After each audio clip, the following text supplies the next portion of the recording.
That way we're going to... Don't actually focus too much on basic defense, but at the same time, the game forces you to actually at least have gems in order to be able to upgrade things further. As you saw there, some stuff didn't have a white box around it. That's because you have to keep at least somewhat leveling, so to speak. Again, great wording. But the point is that you have to keep your skills at least semi-balanced. Some things will advance a little bit faster than others, but that's mostly because of just preferential choice. Also, now we get the aerial dust storm, which makes this game even better. Especially because, the mad air you can get off of that.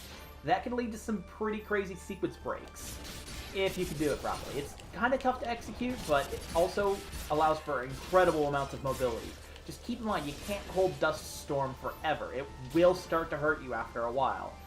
Even to the point where it staggers you and throws you out of a combo. So be very careful. Whee! Just fly completely up like it was no thing. Seriously, you could scale a mountain with that kind of air. I jest. I tried doing that one time during a playthrough and it didn't work out in my favor. Also, we got an instance here of a yellow wall. We can't actually break this with our sword. There are certain other instances of walls kind of like this in the game where you just can't break them with your sword unless you have something special. In this case, we need explosives. So we'll have to find something that can explode in order to blow that open. But in the meantime, let's go and open this chest.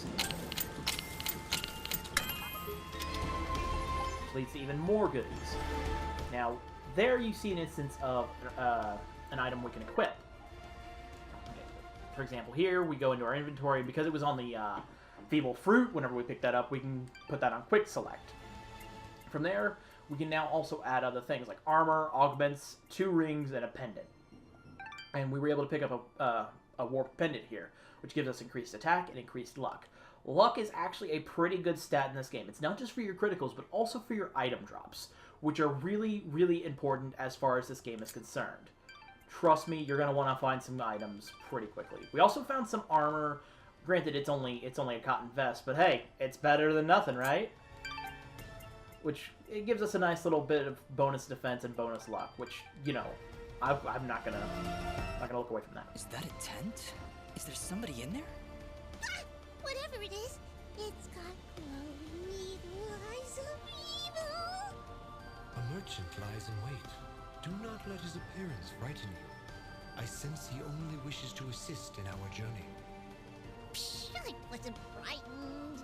Just surprised at the, savings. Come on, let's talk to him. Here we got an instance of a merchant, apparently. Boy, this seems familiar from something else. I've been expecting you, stranger. Who are you? Merely a friend with many wares for sale. Shall we conduct business? Yep, here we get the mysterious merchant. You might have seen it in a few other games, but it's a pretty funny trope in my opinion, and I honestly like the idea. Now, there's a bit more to how the merchant works a little bit later. I don't know why it's going over so much when I'm just tapping the button, but there's a lot to the merchants. Trust me. For now, I'm just going to go ahead and walk away. Before you leave, might I propose an offer? That would depend on the offer. If I may be so bold, you are not prepared for the journey ahead. I, however, can offer assistance. Please, accept this blueprint as a gift. Should you find a blacksmith and the necessary materials, they may be able to craft the item for you. I can offer you materials as well, though I'm not entirely sure what materials this land deems of value. I am not from around here, as I'm sure you've guessed by now.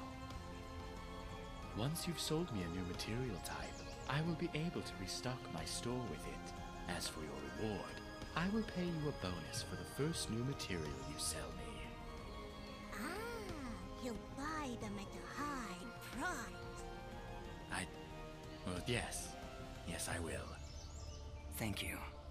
Watch your back, my friend. Again, the execution of some of these lines are just amazing. Anyways, the reason why I wanted to go back out of that is just to go ahead and get that little bit of dialogue. So now we can go ahead and I am here to serve. head right on in, check the materials, switch over to sell mode. Anything that he already has is checkmarked. That way you'll know what he doesn't have, cataloged, and what you can go ahead and sell and get new in stock, basically. Which we already have pretty much what he already has in stock, but we also have a bunch of new items that we were lucky to go ahead and get. That's another thing with the luck stat. Now, granted, sometimes you're just really lucky whenever you're playing a game, and you'll go ahead and just get something, but hey, not everybody has that kind of luck. In which case, get the luck modifier. There you go.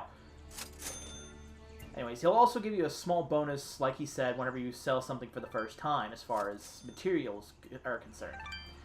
However, you don't get a bonus... Well, okay, you get a bonus for the first time it's sold, but it's not multiplicative on how many you sell. So just sell one and hold on to the rest of your materials. Trust me, you're going to want to try to hold on to as much as you can. I can't speak today. That being said, I don't speak well normally, so, I guess it's not that different. So go ahead and sell him at least one of everything, so that way he has it cataloged and he'll get it in stock later. The store will periodically update with more stock, mostly focused on materials, as well as also just update the stock of regular items throughout the story. Materials, that happens just based on time, for the most part. Your transaction is most appreciated. The materials you've sold me will be quite useful. I'll attempt to restock them as time goes on. I also share my stock with other merchants. With our help, you will save valuable time collecting rarer materials. Thank you. Watch your back, my friend. Well, that was a little bit creepy on how he worded that. Not to mention the voice.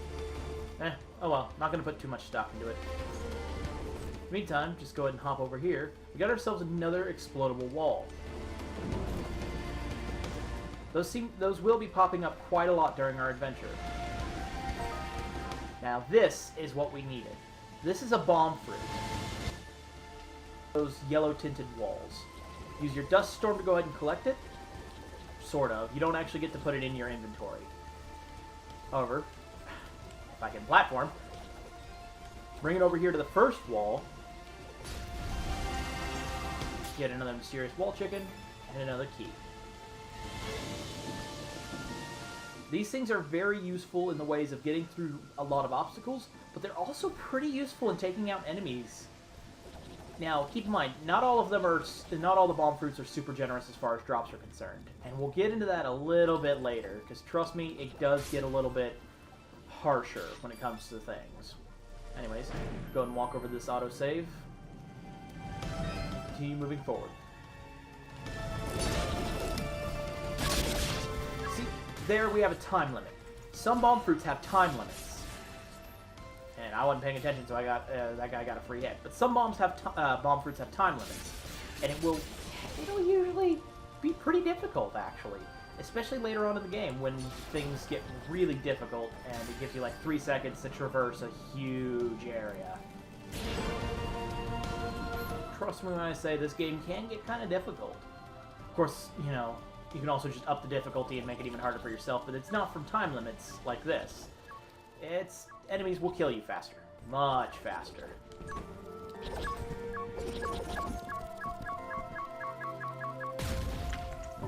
Oh, come on. How did that miss? That was right next to the wall.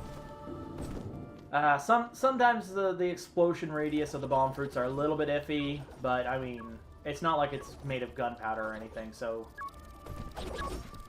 it's kind of understandable. Sometimes it's a little bit iffy. Don't worry about the explosion hurting you either. The explosion will never actually hurt you. Which I know is weird to say, but hey, you don't have to worry about bombs for once in a gaming lifetime.